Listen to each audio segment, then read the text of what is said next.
ഇന്നത്തെ യാത്ര ടുലിപ്പ് ഗാർഡനിലേക്കാണ്.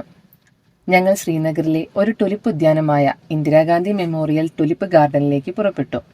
മുമ്പ് മോഡൽ ഫ്ലോറികൾച്ചറൽ സെന്റർ എന്നായിരുന്നു ഇത് അറിയപ്പെട്ടിരുന്നത്.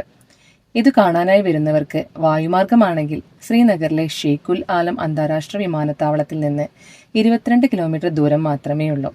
ഇനി തീവണ്ടിയിലാണെങ്കിലോ ശ്രീനഗർ റെയിൽവേ സ്റ്റേഷനിൽ നിന്ന് 18 കിലോമീറ്റർ ദൂരം മാത്രം. അല്ലെങ്കിൽ ലാൽ ചൗക്കിൽ ഇറങ്ങിയാൽ 8 കിലോമീറ്റർ യാത്ര ചെയ്താൽ ടുലിപ്പ് ഗാർഡനിൽ എത്താം. ജീവിതത്തിൽ ഒരു തവണയെങ്കിലും കണ്ടിരിക്കേണ്ട സ്ഥലമാണിത്. ഏഷ്യയിലെ ഏറ്റവും വലിയ ടുലിപ്പ് ഗാർഡനാണിത്.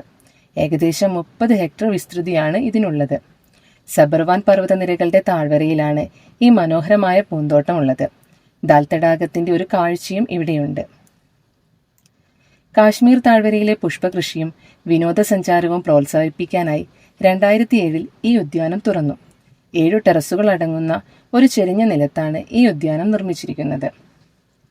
ഗാർഡനോട് ചേർന്ന് തന്നെ ഒരു ലേക്കും ഗാർഡനുള്ളിൽ സബർവാൻ പർവ്വതനിരകൾക്ക് അഭിമുഖമായി നിർമ്മിച്ചിട്ടുണ്ട്.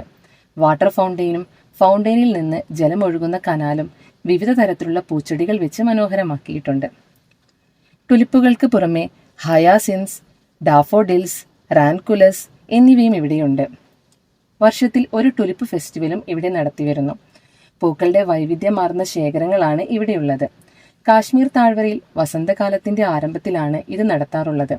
വ്യത്യസ്ത നിറത്തിലുള്ള ടുലിപ്പുകളുടെ ആകർഷണം കണ്ണുകൾക്ക് കുളിർമയേകുന്നതാണ്. ഇത് കാണാനെത്തുന്ന സഞ്ചാരികൾ ഏറെയാണ്. കുറച്ചു ദിവസമായി ടുലിപ്പുകൾ വിരിഞ്ഞു നിൽക്കാൻ തുടങ്ങിയിട്ട്. ഞങ്ങൾ എത്തിയപ്പോഴേക്കും കുറേ പൂക്കൾ വാടിക്കരിഞ്ഞു തുടങ്ങിയിരിക്കുന്നു. ഈ വരവിൽ അത് കാണാനുള്ള അവസരം കിട്ടിയതിൽ അതിയായ സന്തോഷം തോന്നി.